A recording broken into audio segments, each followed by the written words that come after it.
കടുത്ത വേനലിലും കണ്ണിന് കുളിർമ നൽകുന്ന കണിക്കൊന്ന പൂക്കൾ മലയാളിക്ക് സമൃദ്ധിയിലേക്കുള്ള ഒരു കാഴ്ച കൂടിയാണ്. എന്നാൽ കഴിഞ്ഞ കുറച്ച് വർഷങ്ങളായി കണിക്കൊന്ന കാലം തെറ്റിയാണ് പൂക്കാറുള്ളത്.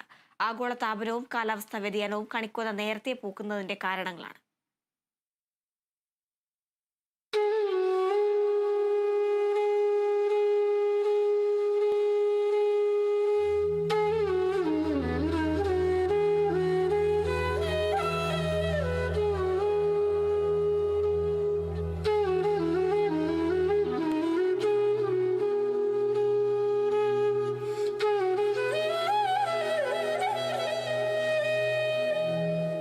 ചില ആഘോഷങ്ങൾ കലണ്ടറിനേക്കാൾ മുൻപ് അടയാളപ്പെടുത്തുന്നത് പ്രകൃതിയിലാണ്.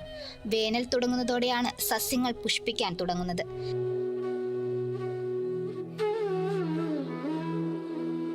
ചെറിയ ചൂട് തുടങ്ങുന്നതു മുതൽ ഓരോ ചെടിയും പുഷ്പിച്ചു തുടങ്ങും.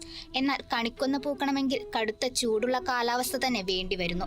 അത് മീനമാസത്തിൽ തളിരിടുകയും മേടമാസത്തിൽ പൂക്കുകയുമാണ് ചെയ്യുന്നത്. ഏതൊരു പുഷ്പത്തിനും അതിന്റെ ജീവിതചക്രം ഋതുക്കളുമായി ബന്ധപ്പെട്ടിരിക്കുന്നു.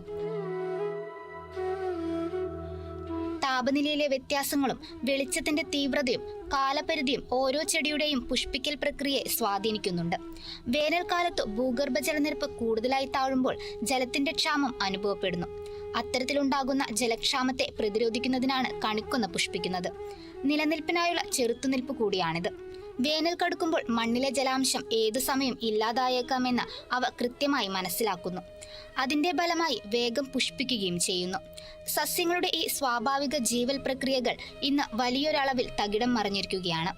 വിഷുക്കാലത്ത് പൂത്തിരുന്ന കണിക്കൊന്ന മാസങ്ങൾക്ക് മുൻപേ പൂക്കുന്ന പ്രതിഭാസം ഇപ്പോൾ കുറെ കാലമായി ദൃശ്യമാകുന്നുണ്ട്.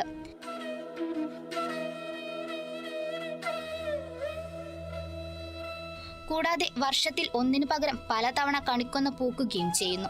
ഇതിന്റെ പിന്നിൽ ആഗോളതാപനവും കാലാവസ്ഥ വ്യതിയാനവുമാണെന്ന് വിദഗ്ധർ പറയുന്നു.